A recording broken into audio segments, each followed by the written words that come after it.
You ask Tiger to solve. This deals with linear equations with one unknown. The final result is y equals 10/7. Let's solve it step by step. Simplify the expression. Group like terms. Simplify the arithmetic.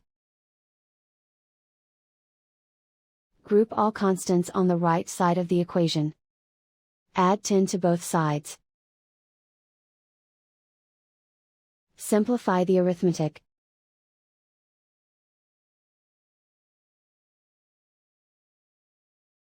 Isolate the y.